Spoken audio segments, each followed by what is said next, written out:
તો ગણપતિ ગજાનન વિવેકના દેવ છે, બુદ્ધિ ને વિવેક યાદ રાખજો. ભગવાનને સવારે એક જ પ્રાર્થના કરો, મરું ત્યાં સુધી મને લકવો ન થાય ને મારો વિવેક મજબૂત રહે. શરીર હશે તો ભગવાન તમને પૂજા કરી શકશે. બુદ્ધિ ને વિવેક હશે. આલમ અજબ છે ઈશ્વરની. અહીંયા એક પણ બુદ્ધિનું તત્વ નકામ નથી. અહીંયા ટૂંકી બુદ્ધિ વાળા છે થોડા, કાંઈ ગાંડાના આખા ગામ નથી. ગામ હોય ને ગાંડા એક બે જ હોય. એ ગામમાં કોઈ ન ઓળખે, પણ ગામ આખાને ખબર કે આ ગાંડો છે અને ત્યાં આગળ રહેવાય. તો વિવેક બરકરાર રહે, અખંડ રહે, અજરે. જન્મથી લઈને જો જન્મ્યા ત્યારે કોઈને કોઈ સાથે દુશ્મની હોય જ નહીં. આપણને ટીંગા ટોળી કરીને પકડીને સ્કૂલે મૂકવા જાય 5 વર્ષના હોય ત્યારે આપણો કોઈ દુશ્મન હોય?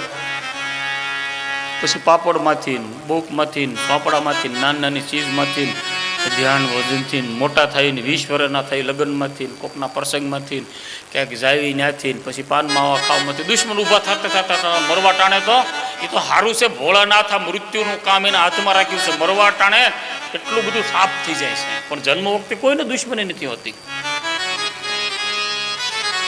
નિર્દોષ સાથે જ નિર્દુશ્મની સાથે જ જન્મે છે.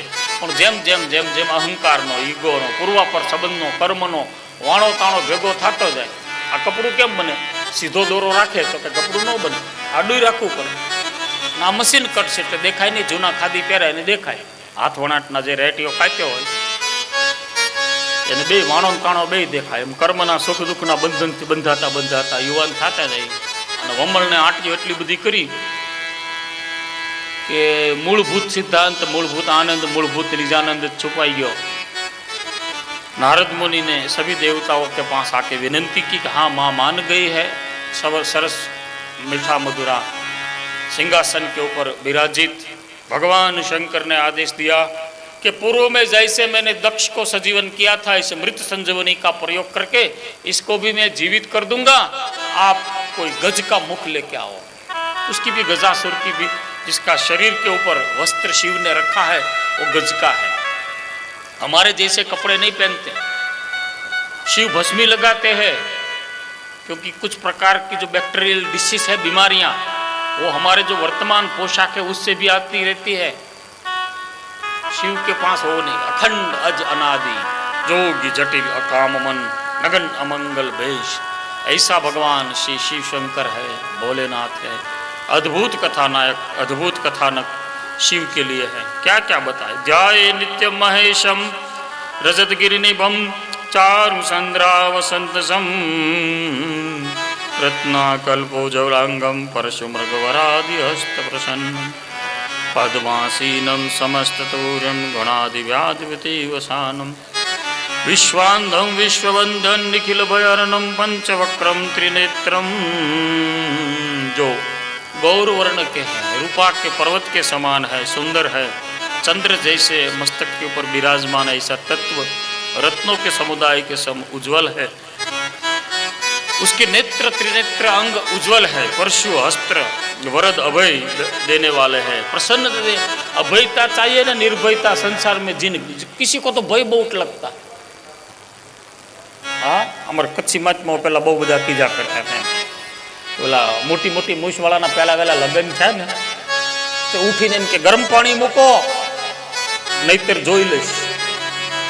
2-4-6 મહિના ગયા ને તે દીકરી પિયરમાં ગઈ ને ત્યાં પૂછ્યું કે તારું શરીર કેમ લેવાય છે? કે બહુ મગજ ફાટલ છે, બહુ મગજ એનો ખરાબ છે. તો કે શું કે મહેમાન આવે એટલે ચા મૂક, જોઈ લઈશ. રસોઈ કર ને કર, જોઈ લઈશ. જલ્દી બાર ખાટલા પાથર, જોઈ લઈશ. કે એના જોઈ લેવામાં હું આળસુ ને મારે આ બધું શરીર ને મારું કઈ કામ નહીં, ભૂખ્યા દુખ્યા હેરાન થઈ ગઈ. તે અનુભવી સમજીને ઉંમરવાળા એક બે નતા એને અનુભવ કરીને કીધું એક કામ કર, આ વખતે મહેમાન આવે ને એમ કે ચા મૂક એટલે તારે જોઈ લે એમ શબ્દ આવે ને એટલે કહેવાનું શું હું કીધું, શું જોઈ લેશો? એટલું તારે હામું થવાનું, જરાક જ થવાનું, જાજુ નહીં. એમાં 7-8 ભાઈબંધ 5 વાગે આવ્યા કે ચા મૂકો નકર જોઈ લેશ. એટલે આ પછી તો જૂના રીઢા ગુનેગાર થઈ ગયા હતા અને પણેથી ટ્રેનિંગ લઈને આવ્યા હતા. બે બાજુથી એને સતત શિક્ષણની બે બાજુથી મોટી ટ્રેનિંગ હતી. એટલે આવ્યા કે હજી હું દોવા જાઉં છું, જલ્દી દોને આવ્યું નકર જોઈ લઈશ. તે બોઘડાનું ગીરો ગાન અદબ રાખીને પૂછી બેને કે જોઈ લો કરો 10 મહિનાથી હું જોઈ લો. તો કે લાવો બોઘડું હું દોઈ આવું. હું આજે શા કરી લઈશ એમ. ઓલાને બધી કામ ડાંગ ગઈ, માથેથી ગયું. આમાં થતા શીખી ગયા તો માથેથી કામ ગયું. આ બધું સંસાર શીખવાડે છે.